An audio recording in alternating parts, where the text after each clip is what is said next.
So we are just coming off of the first 2024 presidential debate, and we're actually not going to be talking about the debate itself per se. We're not going to talk about Biden. We're not Like going the to talk about content. Trump, the content, right? But I was curious where people are standing now. And I took a crowdsourcing poll on my Instagram stories. And one of the questions was, after last night, do you feel more unity or division this morning? And the answers you could choose from one of two answers.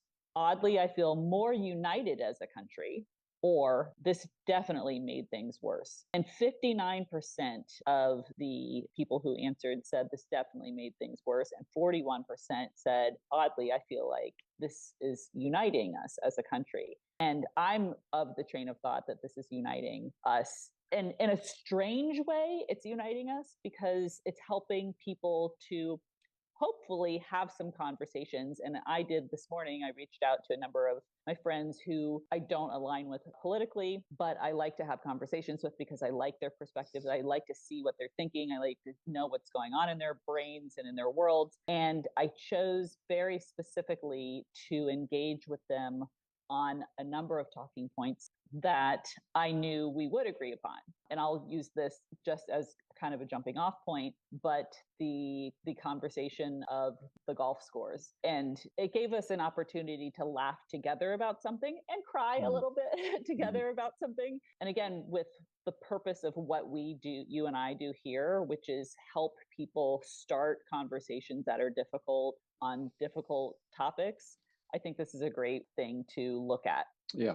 It's hard to experience something like that in any kind of context. And I've been through many, many different elections. I remember my father taking me to the inauguration of John F. Kennedy in Washington, D.C. We sat in the stands, believe it or not, while he gave his acceptance speech as president of the United States. And that was they had debates. That was probably one of the most televised debates in the history of the United States at the time between JFK and Richard Nixon. But politics, when it comes to understanding politics, politics is a zero sum game. So the whole context of debating creates division. It's just Mm-hmm. going to happen. I mean, it's just whether you have brilliant candidates or not so brilliant candidates, right? It's going to create division in people's lives. Hopefully, the idea is that, so what do you fall back on as a resource for your continuance in because there are people who say, well, I'm just going to leave the United States and live in Canada. I'm going to live in Europe. All these movie stars that you're going to threaten to do that. So in other words, there's nothing they can fall back on in terms of their own understanding of how the system works, and that you continue to sort of fight for your particular point of view. And it is a fight. Someone said politics is war by any other means, right? Mm. So, and it's a zero sum game, right? So they're there to win or lose. And in that sense, they're not there to learn.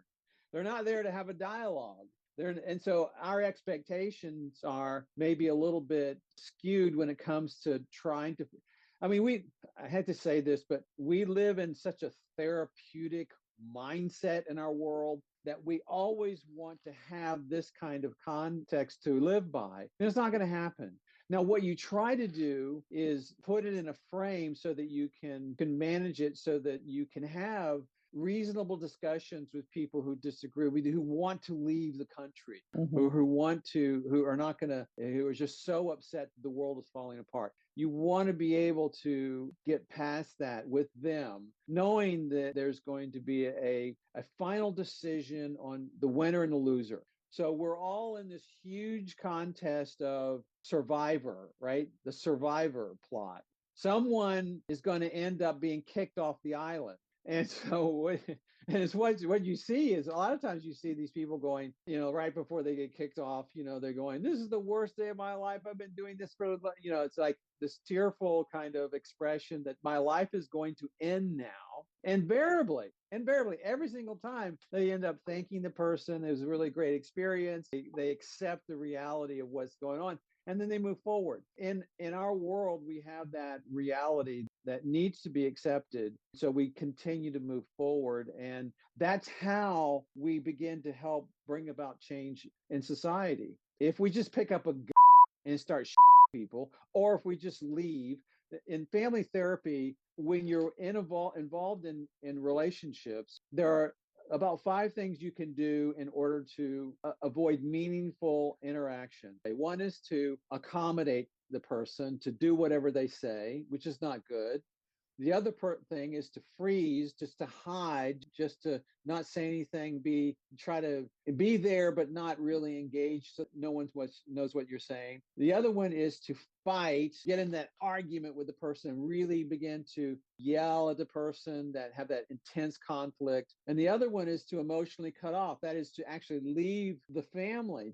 I'm just going to get out of here. I'm not going to say anything to anybody. I'm just going to leave. I've done all 4 of those things in my interactions with my family. Those are 4 dysfunctional ways of communicating. The thing is, what you need to do is to learn how to not be affected by the emotional entanglement that's taking place around these arguments, and continue to connect with people so that you can engage with them. They're going to feel, I'm going to feel, you're going to feel as if the world is against you, and then you have no way to connect with other people. Don't fall into the trap of going in that pathway, because you're going to do one of the 4 things that I mentioned. What you need to recognize is that you need to continue to engage. And of course, the context of the debate is a zero-sum game. There's going to be everybody was saying, who's going to win? Who's going to lose? It's set up like that. It's promoted that way. It's like a fight.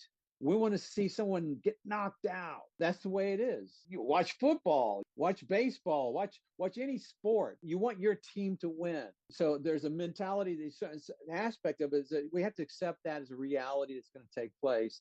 But you still try to engage with the people who don't feel like you, connecting with them in other ways other than just talking about it, just making sure that, because you're not going to have all the information, they're not going to have all the information, and you need to be able to talk about those kinds of things. There's a lot of information out there that's so important to go through.